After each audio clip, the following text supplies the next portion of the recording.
Run Your Story family, this is Allison Gaillard with Run Your Story, where every story needs to be heard, special edition. And this special edition is very dear to my heart because it highlights National Athletic Training Month, which happens in March. And so very grateful to my friend Anna for her wanting to share her story, which also led from her injuries that helped introduce her to athletic training. And so the story is wild and it's amazing. And I'm just so appreciative of her and the love that she has for student athletes at Saraland High School. But shout out to all of the athletic trainers out there from whatever setting you guys are in, whether it's high school, collegiate, you guys are amazing and you guys go beyond that. Some of you are teachers and some of you have also went on to become PTs and surgeons, and guys, you guys are just amazing individuals and I'm so grateful for you. And again, thankful for my very amazing friend Anna for her wanting to share her Run Your Story athletic training style.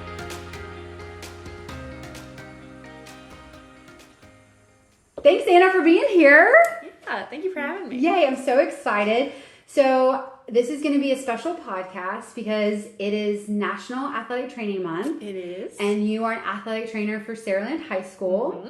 And fun fact, we went to school together. We did. That's where we met. Back in the day. Back in the day. Congrats. And we had so many great adventures together. God. A lot of clinical sites that we did. We did. That seems so long ago. And so it's just been so cool because that's where our friendship was seated and now it's just blossomed and you're doing all these cool things. And so, but also when it comes to running, we've also kind of went back and forth with each other and talked about shoes and injuries and that sort of thing. So we'll get to all that fun stuff later. Okay. But I know that you have a run story. I do. So let's hear it. Okay. So it started a long time ago, back in the day. I was finishing up middle school with a couple of my good friends. We were all going to the same high school. Okay. And I don't know what came over us, but we all just decided to do a sport together. And I had done basketball in the past with one of my other friends, but we were like, no, we don't want to do basketball in high school. Let's run cross country. I don't know what compelled us to do that, but we did. So we ran cross country in 9th grade. And it was fun. Okay. I had a minor injury during cross country. I had tendonitis in my lower leg and ankle. So I was in a boot, couldn't finish out the season. But I thought, well, let's just do track in the spring. So we did, and that was a lot of fun. I'm trying to think which events I did. They threw me in the longer events because I ran cross country, but I came in last. I remember specifically running at UMS Wright High School, and I was running the mile, and I was dead last, and everybody was giving me the pity clap. Oh. Yeah, that was I told my coaches that I'm not running the mile again. So then I started doing the 400s, 800s, and then I ended up in the 100 just for fun. Okay. Every time I tell somebody that, they're like, oh, were you fast? No. But you really can't be that slow when you're only running for 15 seconds. So, and 15 seconds is slow. Most of the time you're supposed to do 13, but it's fine. I did it. So then I changed schools. Okay. I moved back up to Atlanta where I'm originally from. I did not run cross country there because I thought I'm obviously not a distance runner. I'll just do track. Okay. So I did track and I got injured. So my back started hurting really bad. And this new coach that I had, his motto was, when it's hard to run harder. So he just kept telling me that, which I get it. Sure. I'm new. He doesn't really know much about me or whatever, but my back was killing me. And it wouldn't hurt when I would be running. It would hurt when I would stop. I would just be aching. So finally my mom took me to the doctor and they said that I actually had a small fracture in my lower spine. Whoa. In my L4, L5 vertebrae. So they told me that the fancy word is spondylolysis. And they told me that I would have to go to physical therapy and then I could just take some time off running and go back to it, but I would have to wear a back brace and it could possibly slip and then I would have to have surgery. Oh. Or I could just stop running and it would heal and my body would heal and I could maybe try in another season or two. Okay. Well, I wasn't that devoted and I already told you I wasn't very good. So I thought, I'll just stop running. It'll be fine. So then I just did it recreationally. After that, I would just go on runs in my neighborhood or something like that. but my competition running stopped at that point. So at that same time, I was taking an elective at my high school called sports medicine. And let me tell you, Allison, I refused to go into anything in the medical field. Really? I was like, I cannot stand throwing up. Okay? I don't want to hear it. I don't want to be around it. Blood, negative. Keep me away from it. I don't want to be a nurse. I don't want to be a doctor. I don't want to be in a hospital. And for the record, these are all things that we've experienced. Absolutely. Absolutely. But for some reason, I was so adamant against it. Sure, I don't know why. I think I just automatically thought if I'm in the medical field, I have to be in the ER. And it just terrified me.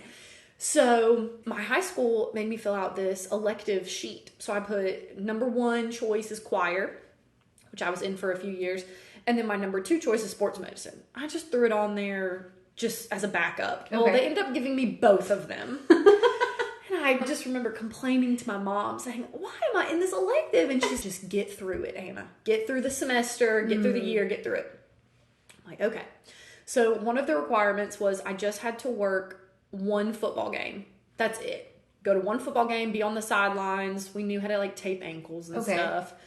So I went to 1 football game and then I fell in love with it. Aww. And I got to know my athletic trainers really well at my high school. And so I worked every football game my sophomore, junior, and senior year of high school. Wow. An elective that you were like, pass? Yes. I did not want to be in there. So, I mean, that just kind of shows how God works. When we say, no, we're not doing this, God's like, no, but you are. Because I have something so much better for you. Absolutely. You don't even get it yet. So, yeah. So that's kind of my run story and like how I wanted to be an athletic trainer all in one. I love that. Yeah. That's awesome. So what are some lessons that you learned from running? When it's hard to run hard. Which is not wrong. Like you said, it's not Yeah. wrong, but knowing your body and then having people know when as a coach, Exactly. hey, this kid is complaining about something that's legit. Yes. So- Yeah. I would say one of the main things that I've learned is just perseverance. Because if you're a runner, you understand that running is not always fun. You don't always want to do it. True, yeah. You don't always want to do the mileage, but especially when you're talking about long distance running, you just have to go out and do it and just persevere through it. Yeah. It's kind of something I'm telling myself now because I want to get started running again, but just to stay in shape, and it's always been an outlet for me. Absolutely. So that's something I'm kind of teaching myself is that you've got to just start, and once you do, just persevere through those hard days, the hard runs and stuff like that. So it's a good, I don't know, it's just a good lesson of perseverance, I think. Absolutely. Yeah, that's really good. 100%. Especially when it's hot and humid and you're like, I don't want to go out and run this. But again, like you said, you have to do it. So I like that. So have you had a favorite race and why? Favorite race? I would probably say a few years ago when me and my husband now, I think we were just dating at the time, we did the turkey trot. I remember seeing you there. Yeah, We did the turkey trot. We did it 2 years in a row. The first year was the best. Like, we had trained together. Aww. And he's not really a runner either. So I kind of felt better, like, training with him because neither of us were, like, elite runners. So we would train together and run on campus. And then we finished that race together. I told him, I kept saying, just go ahead. Because I knew he could go faster than me. And he was like, no, we're going to finish this. So we finished it together. And so that was probably the most memorable one for me. Aw, that is such a fun race. It is Absolutely. really fun. And then you see turkeys going by you and all the little kids. So Then you get to go eat That's right. Thanksgiving, That's right. Thanksgiving meal. Absolutely. What are your favorite running shoes? Brooks. Okay. I like Brooks a lot. I have a pair of On Clouds that I got recently. I like them, but I haven't ran in them. Okay. They're just a different feel. But every time I put my Brooks back on, they fit me perfectly. Yeah. Shout out to you, Allison, who sized me correctly when it came to Brooks. But yeah, I would say Brooks. For me personally, it changes depending on the person, but Absolutely. I like Brooks. Yeah. What is a favorite running memory that you have? And it could be anything. It doesn't have to be a race. Just that favorite moment where you're like, this was good. I would probably say when I was in high school and I was running with my best friends, there's a park. I think it's called Knollwood Park or something. It's off of Knollwood Drive. Okay. And it's that big park. That's where we would practice. And there was a small loop, which is like the sidewalk that you could run. Or there's what we called like the big loop or the large loop. And it would go through the woods. Okay. And that was really fun for me is when I got to just put my earphones in, and just jog through the woods, almost do kind of like a trail run. Was that like Cottage Hill Park? Yes. Okay, yes. yeah. Oh, that's a great. Yeah, I think it's off of Knollwood Drive or something, but yeah, that park. And so it was just so fun to just be able to go through the woods. And then that's where we hosted some of our races.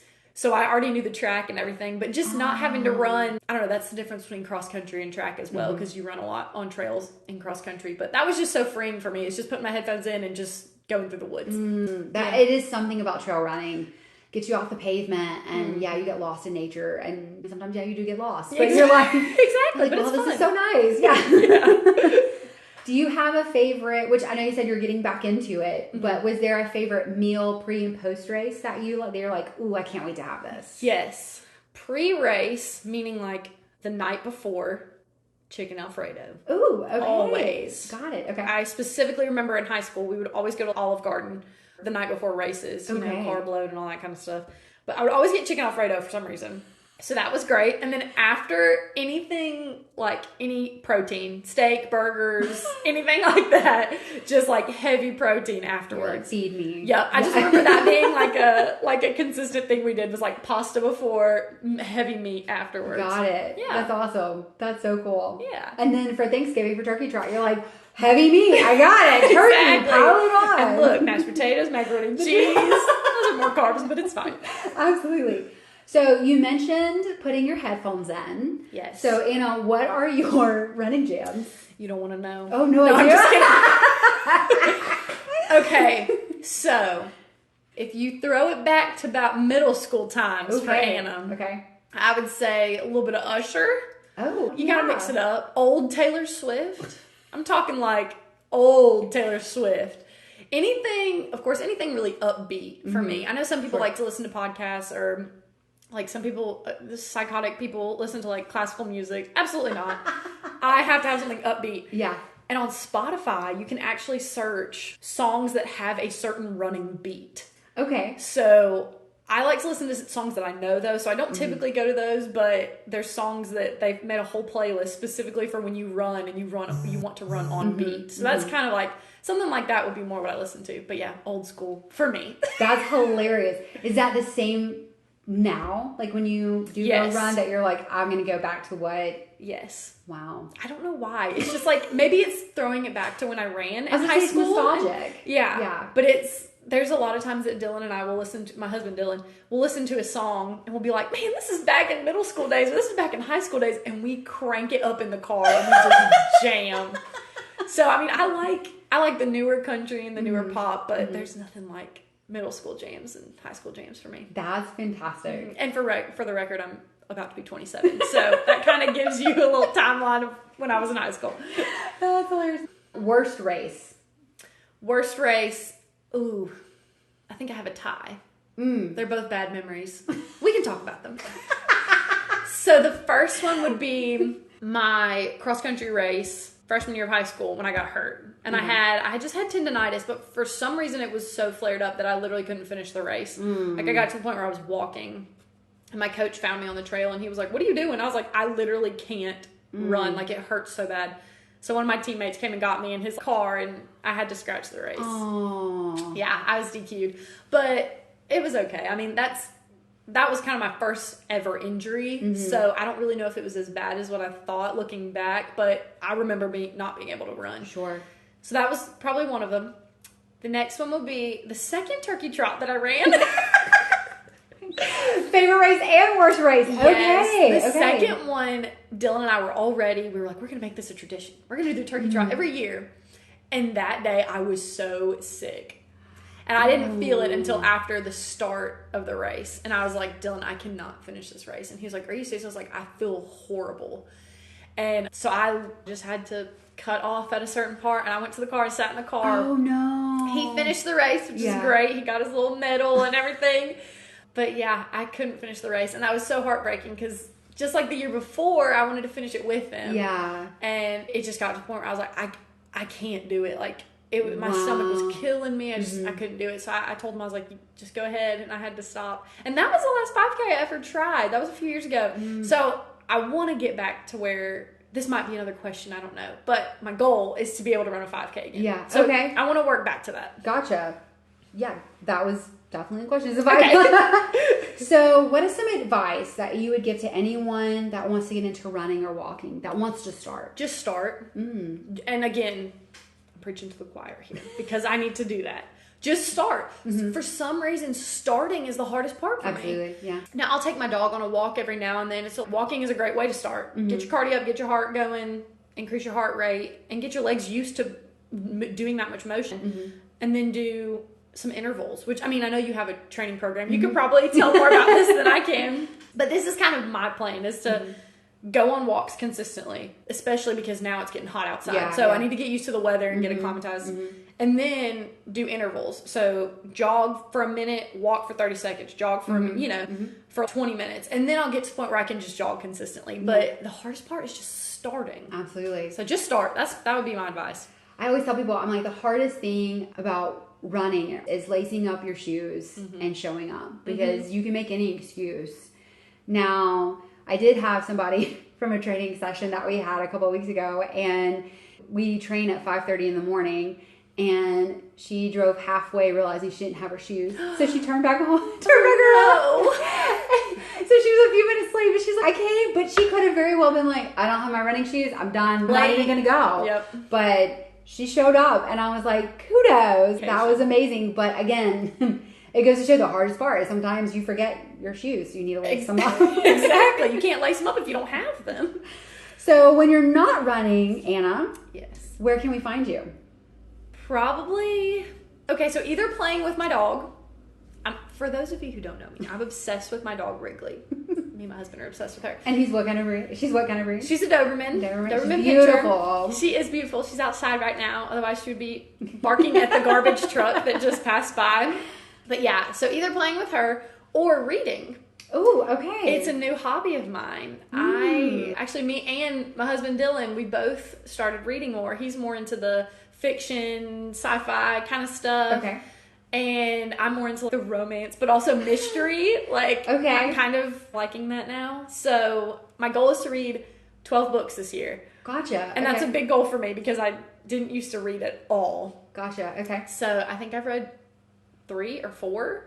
I think 3 so far, and it's March, so I'm on track.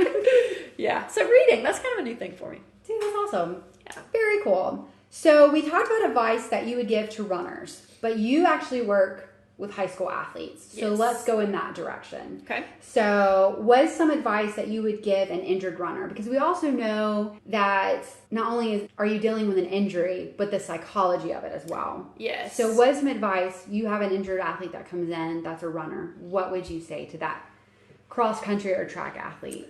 So first of all, it depends on what they're doing. It depends on if they're long distance or if they're a sprinter. It just depends on, let's use cross country for example, because I actually just had a kid the other day that had an overuse injury with cross country. And I told him, I was like, you need to take some time off with this specific injury. Let's go to the doctor. Let's get it checked out. Just make sure it's nothing more. And it was confirmed. It was exactly what I had said, that he needed some time off. And he's only 14 or 15, so he's growing really fast. Sure. So the coach also came to me at a separate time and said, this kid is going to be really hard to stop because he wants to push himself more. If I say run 5 miles, he's running 10. Wow. Yes. Okay. Because he wants to do more and he wants the coach to be happy with him and he feels good. Yeah. His whole thing is, I feel good, I'm going to go. So knowing that about the athlete and then knowing that he has this injury, we have to make sure that he's shut down or make sure that we hold him back a lot. So I worked with the coach and he actually came up with a training plan and I signed off on it. And it was for this kid to do the workout and then literally come and sign a piece of paper saying, I did just what this workout is. Wow. So going back to your question, what would be my advice is probably that depending on the injury, your body needs rest. So good. Again, I'm preaching to the choir here. Because when I go out and when I run and when I try to go work out, sometimes I feel good and I push myself, but then I push myself too far because my body's not ready for all that. It's still stuck in the intervals. Yeah. Or it's stuck in the walking or whatever. So even though I feel good, sometimes pushing ourselves is actually doing ourselves a disservice. So for this specific athlete, he had to rest. Yeah. And I've actually told some of my athletes this recently, your body will heal itself in most situations. Now, if it's a serious injury like an ACL tear, of course, it's not going to heal itself. That's surgical. But with what he had going on, it's going to calm down the inflammation. Your body knows what to do. Right. We just have to give it the perfect environment for that. And I know we've talked about this, but if you are trying to let your body rest and you're trying to let it heal itself and you go out and you're still running on it, it's counterproductive. So I think my best advice for an injured runner, specifically long distance, would be enjoy the rest time that you have and don't take it lightly, because that's just important as you're training. Absolutely. That's probably... that's good. And I know we talked about this earlier, and that is Gray, who I've been part of my training program, but he's also my husband, also the editor of the podcast. But he's been training for the Azalea Trail 10K, and he got an injury, and it was an overuse because he also didn't do strength training, which I preach religiously. But it's different when it's your spouse. It's fine. Sorry, Gray. But it was good advice, because I was like, we're going to rest you from running, but we're going to put you on the bike because I want your cardio to stay. And then he was able to see a PT and give him exercises, and so we were able to do a rehab program, and then we were able to, so he was resting what he needed to while also still conditioning. Yes. But again, allowing the body to heal itself. Like you said, I love that. Exactly. That's such good advice. That would be, I call that cross training or active rest. Absolutely. Because you're resting what it needs to be rested from, but you're still using the muscles. Like when you're on the bike, you don't have the impact. That's right. Same with the elliptical or even swimming. Yeah. That's all great cardio, but you don't have the impact and you're not stressing those same muscles as you would running. So yeah, I completely agree. Absolutely. I love that. So we've had this conversation so many times. I was so excited to ask this question. How important are shoes to runners? Vitally important. Vitally. And thankfully at Saraland, my cross country kids know the importance of shoes. They all have specific running shoes. They all get fitted. They know the importance. Some of my other kids, not so much. But to be fair, I didn't know about it in high school. I didn't know about how important tennis shoes were in high school. I just went to Academy and bought some. And then when I hate to say this, but when I got hurt, I was told by the PT and everybody, you need to go get fitted for shoes. Oh. So I went and got fitted, and I was like, this makes a world of difference. Wow. I actually went to McCoy's when I was in town. I was in high school.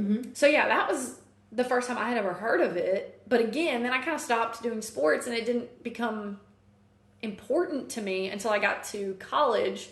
And I majored in athletic training, and we learned so much about how people walk and more about shoe fitting than I do. But, you know, how people walk, and everybody's different. Absolutely. Every foot is different. Every person is different. So especially when we have growing athletes that are putting such an impact on their body, proper shoe fitting is just like vital to preventing injuries. Absolutely. Yeah, agreed. And it's also interesting because so many people think, oh, I can wear this shoe to run and to work out in, or I can wear it to work and then run. And it's one of the things that we've talked about, and that's like a motto, is you wouldn't wear your cleats to work. Exactly. You know? So you wouldn't wear your high heels to run. And so whatever shoes are your running shoes need to be your running shoes. And then your every other day shoes need to be your other day shoes. So Absolutely. I love the conversations we have about running shoes. Yeah, I know, me too. I'm like, Allison, I'm about to go get new shoes. Which ones do I need? You're like, I don't work there anymore. It's also funny because you've had athletes that you're like, oh, they're in this shoe, and what about this? Yes. And so it's always great because the cool thing about shoes is that they're always coming up with something new. There's always like this new research behind it, or there's always this new whatever it is that's coming out that's been tested, and everybody wants the lightest, fastest shoe. Exactly. But again, like you said, not everybody can wear that because different shoes, different feet. Yeah. And so it's great for the consumer because you can find something for you. Yep. So I actually got my husband's family turned on to like getting proper shoe fitting. oh, look at that, Yeah, because I think one of them was telling me like, I really need a new pair of tennis shoes. I guess I'm just going to go buy some, or I'll get some online. And I'm like, well, what's going on? And they're like, oh, my knee's hurting. Oh, my ankle's hurting. And I'm like, if you ain't got fitted at this particular place in Mobile that I go to, I'm like, I've got a friend that used to work there. You still work there at the time, I think. I'm like, just go get fitted for free. They'll show you what shoe you need, or a few different types that you could benefit from. I think it was my father-in-law. And he came back the next day amazed at how he felt in his new shoes. Yeah. And I got my husband to go get some. He got Hoka's. And then my mother-in-law and my sister-in-law actually all have shoes. They're all different. Yeah, not crazy. Yeah. And then my mother-in-law's best friend actually had plantar fasciitis. She went to go get fitted recently. She got Hoka's. It's amazing how even if you're not an athlete, even just every day walking around, how you benefit from proper tennis shoes. Oh, that's good. Yeah, absolutely. And we're very lucky in Mobile that we have 3 really good places that people can go to, because they also carry different shoes and they all fit. Yeah. And they're all going to look at your gait and see what needs to work and stuff. And so I think it's huge. It's vital, because there are so many communities, especially that are in rural areas, that don't have that. They don't even have one shoe place that fits. Yeah. So that's pretty cool. So what is your favorite sport to cover? I can tell you my least favorite. No, my favorite. Okay, so I really like volleyball. Okay. I've never played a day in my life, but I love watching it. Okay. Especially when they're really good. Like, I used to work at for those of you who don't know, college nearby, for 3 years, and they threw me working volleyball. And I was like, okay, I've never worked volleyball a day in my life. But I worked it, and I loved it. It was so much more intense than I thought. Yeah. So much more strategy than I thought. It was really cool. So volleyball is probably one of them. A lot of people are going to hate me for saying this, but I enjoy track and field. There's a lot of athletic trainers that don't. But there's so many things to watch. And most, I don't want to jinx myself, knock on wood, most of the injuries in track and field are overuse or they're like muscle strains. So we also get heat illness, but typically we can prevent some of that from happening. But yeah, typically it's not any like emergency situations. It's more like overuse, strains and sprains, and some just, I don't know, it's relaxing. You get to be outside. Yeah. There's so much to watch. It's not like you're watching one thing happening for 6 hours or whatever. Yeah. So speaking of track and field, you and I had the opportunity when we were in athletic training to cover NAIA along with everyone else. Track and field down at Gulf Shores in Orange Beach. Yes. And that was, wow, what an experience. Like, that to me was such a cool experience, because we saw race walkers and we saw decathlons and we saw marathon, and it was because of that, working the marathon, that I was like, I'll never run a marathon. Now, I did eventually, but I was like, I will never cross the finish line. That's just, if I look like that crossing the finish line, I don't want to. Yes. Golly. And I actually worked, when I was at U last year, I got to work NAIA Nationals down at Gulf Shores. And thankfully, I was only covering my team. So I was only covering UM. Gotcha. They had athletic trainers there for the whole meet. Yeah. I'm glad I wasn't them, because I only have 12 athletes to worry about. Because that's at such a higher level, like, than my high school. But yeah, it was fun. Like, I had one kid in the marathon. So I went to the marathon at 5:30 in the morning and sat there and waited for my one kid. And he finished went over the finish line. He was not even winded. And I was like, you good? He's like, yeah. I'm like, cool. I'm going to go eat breakfast. Had a few in the high jump, had a few in a relay, but it was just so fun. There's just so much to watch. And the atmosphere and the crowds, and it's a lot of fun. And another thing about track and field is that it's just, I don't really know, this kind of applies across all sports, I guess, but it's literally just all that you have. Like, when you sprint 100 meters, that's all that you have for the whole. Sure. And then, like, when you're throwing and when you're jumping, like, it's all just your body. Like, of course there's strategy and skill to it, but like, it's just crazy to see somebody just use all their potential, all their energy to do one certain thing, or 2 or 3 different events. I don't know. I just find that so cool. Oh, yeah. Whereas there's other sports where you're doing one position. You know, where you're in football, you have your one position that you do, or even volleyball, your one position that you do. But I don't know. Track is just so cool to me. I don't know. I agree. Yeah, no. I think that's the reason why I like watching the Olympics, is because you're seeing these people that have worked so hard and put like everything into this. But not only that, but it's beautiful to watch, you know, and to see how they cross the finish line. And it's just, I agree. Like, at all levels, that I enjoy watching track and field. It's incredible. So it's National Athletic Training Month. And so people have misconceptions about what athletic trainers bring to the sport. So what is one of the misconceptions that you think of? Well, there's 2 that off the top of my head. Sure. Whenever I tell people I'm an athletic trainer, they say, oh, so you can help me lose weight. No. I mean, I can try, but that's not my specialty. And then the other one that I get is, oh, so you keep the athletes like fit and strong. And I'm like, okay, you're getting closer. But no, both of those are going to be strength and conditioning coaches or personal trainers. there's a lot of talk within the athletic training community that we need to change the name athletic trainer to something medical, because athletic trainers are sports medicine first responders is how I would say, basically. We are the people that you see run out on the field when somebody goes down with an injury. Sometimes it's on TV, they've got doctors or whatever, but at all sports at my high school, the first person that's going to be with an injured athlete is the athletic trainer. It's me or my coworker. So yeah, a lot of people don't realize we do rehab with the athletes. If I have somebody with a sprained ankle and I don't think they really need to go to a doctor or physical therapy because it's not that bad, I mean, you can always go. But if I don't think you necessarily need to, or let's say you don't have medical insurance and you can't afford to, I'm there and I have a rehab background. So I can show you, okay, well, let's get the swelling and the pain down. Then let's do some of these exercises and let's get you back to play. And I get to be there for every step. Yeah. So that's what an athletic trainer really is. And then what people sometimes think. I'm not a personal trainer and I'm not a strength and conditioning coach. Yeah.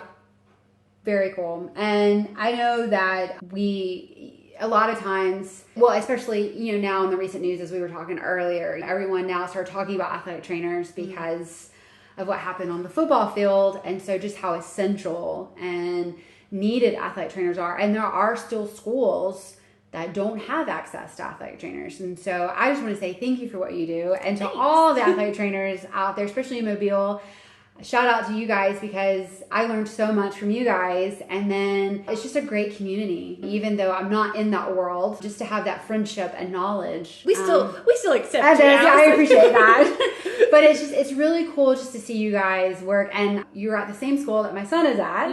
And so it was really cool for senior night because you were there and you took a picture for us just out of nowhere. But then also I got to take a picture of you because you had these high school girls that were around you. And I was like, to me, that was full circle, because you were giving back and influencing those that helped you to get to where you are. And so I was like, what a cool moment for you. And I was like, I'm so proud. Like, that was just amazing. So kudos to all the athletic trainers and what you guys do. So I know you don't get enough accolades. Thanks. So I'm here to say it on Run Your Story. Run Your Story loves athletic trainers. So speaking of injuries, how do you approach injury prevention and rehab with your athletes? I know it's a loaded question. It's okay. So injury prevention, it's sad to say that in the high school setting, I don't get to know every single one of the athletes. Sure. And the ones that I do know are because they're already injured. So this is only my first year at the high school, so maybe I can kind of come up with maybe a flyer or something that I can give each of the coaches, like, hey, this is some prevention that y'all can do, or make sure that you're doing this, or make sure you're hydrating properly, or whatever. Sure.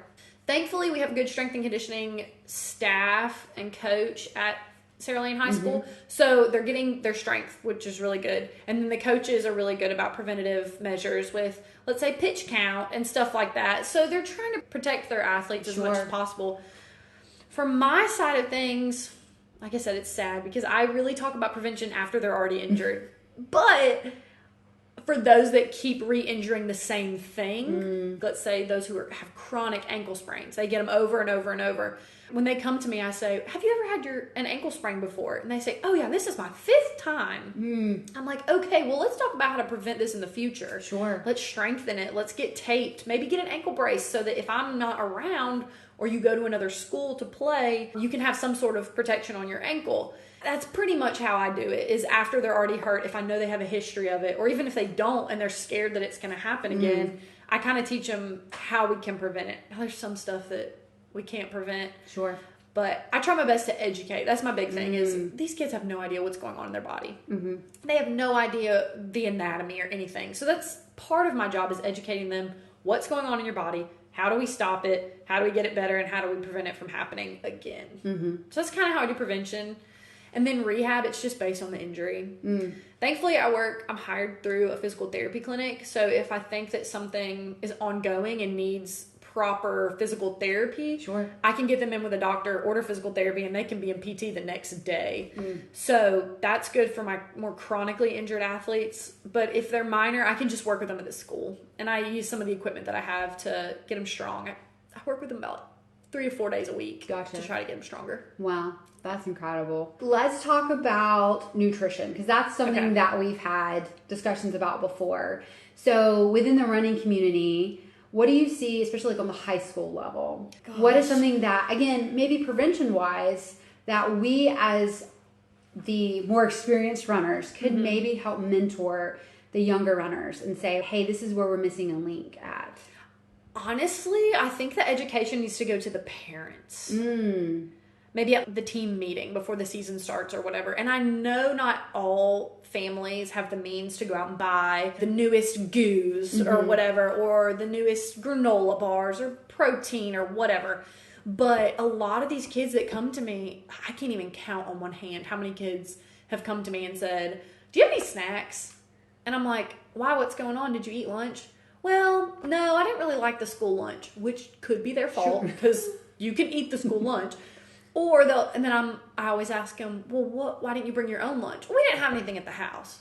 These are high school kids. Yeah. So then that's why I think educating the parents would be great ahead of time, so that if they're able, they can have those good high protein, high carb snacks at the house so that the kids can easily grab them, even if they don't eat lunch. Yeah.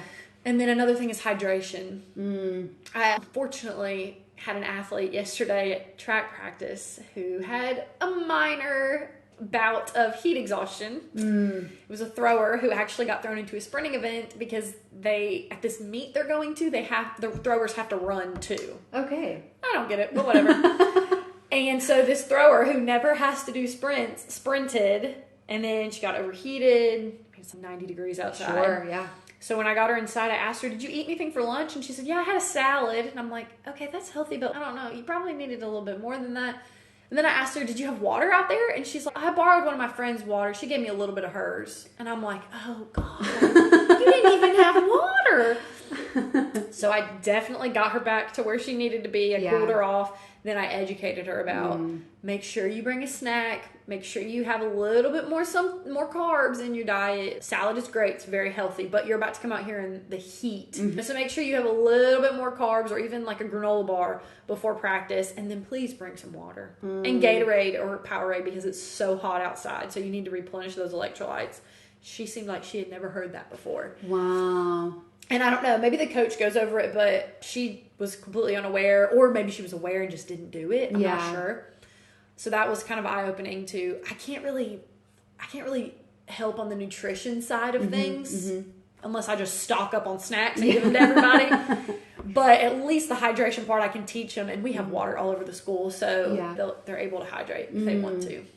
And I would say this, especially if parents are listening, go out and ask questions. Absolutely. So our son's a swimmer, and for the longest time, he just could not gain any weight. Well, he did have jaw surgery, which completely changed everything. Now he eats all the time. But that was one of the things that we learned, is that he was burning so many calories so fast, and that he wasn't eating, so his body could never catch up. Yeah. So like even replenish what he had lost. And so it's crazy to look at when he first started swimming, when he was in high school, when he hit high school, and then where he is now. Just the muscle that he was able to gain because of the protein that we were shoving down his throat and saying, eat. Yeah. And that's because I went out and I asked somebody. I had a conversation with a sports nutritionist, and I was like, what can we do? Because he's not gaining any weight. And then they looked at his diet and they were like, here's what we need to do. Yeah. And here's what we can advise. And so if you don't know as a parent or even as a runner, ask. Absolutely. Because one of the things I say in the running community is that we don't have any secrets. We say everything and everything. And so if something doesn't feel right, or something doesn't, whether it's an injury or with nutrition, ask around, because somebody's going to know something or know somebody that does. And so especially on that parent side, or if you're running with an athlete that's younger than you, and like you said, maybe they didn't eat or they don't understand hydration, take them under your wing as a runner and say, hey, let's make sure that you're eating properly, and let's make sure that you have what you need for essentials to where you can do the best in your sport. So absolutely. And is there anything else with athletic training you want people to know, you want to share about? I think the biggest thing is just know what we do, because a lot of people have no idea. Like, I had middle schoolers at a track meet the other day, and they saw me taping an ankle, and they were like, oh, you tape ankles? And they had no idea. I'm like, yeah, I'm here every day. You're here every day? Yes. And they're like, I have this pain. And I'm like, of course, now you have a pain, now that you see me. But just be aware of who we are, what we do. And just one thing that I would love to just tell everybody, parents, athletes, just like what you said, if you don't know why I'm doing what I'm doing, ask. Please ask me, because I have a reason for everything I'm doing. Sure. I've had parents get mad at me before because I'm not jumping out into the finish line of the track meet where people are falling out. I'm like, they just need to catch their breath. Yeah. And I've worked a track meet before. I know they're going to be fine. Now, if they're not getting up after a minute, or if they're not breathing, that's different. But just know, if you don't see the athletic trainer sprinting out to help every single athlete, it's because we know that it's not a dire situation, and we know, oh, they're cramping. Yeah. I get a lot of flack for, why didn't you run out to them? Or why didn't you do this? Why didn't you do that? Before you get mad, just ask me. Yeah. Because I have a reason. No, I'm not lazy all the time. But yeah, just if you don't know, ask. Because I love to talk about what I do. Yeah. And I love educating people. And I'm hoping that the word gets out more about what athletic trainers are, and they're there to help. And like you said, a lot of schools don't have athletic trainers, so it's really a blessing when your school has one or has two. Like Saraland, we have two. So they're needed for sports. They're the first ones that get to your kids 100%. when you're hurt, and they're necessary. So I always love advocating for my profession. Dude, that's awesome. Yay, I love it. Any final words of wisdom to runners? I think just what I said earlier, just start. Just do it. That's more for people that aren't runners that want to start, but just do it. You'll feel so much better when you get it done. Just do it. Even if you just have to walk, just do it. Yeah. It's going to increase your heart rate and help your heart and lungs in general, and it's going to just make you better. Absolutely. Yeah. Well, thanks, my friends. Yeah. Thank you again for having me. It was fun. Absolutely.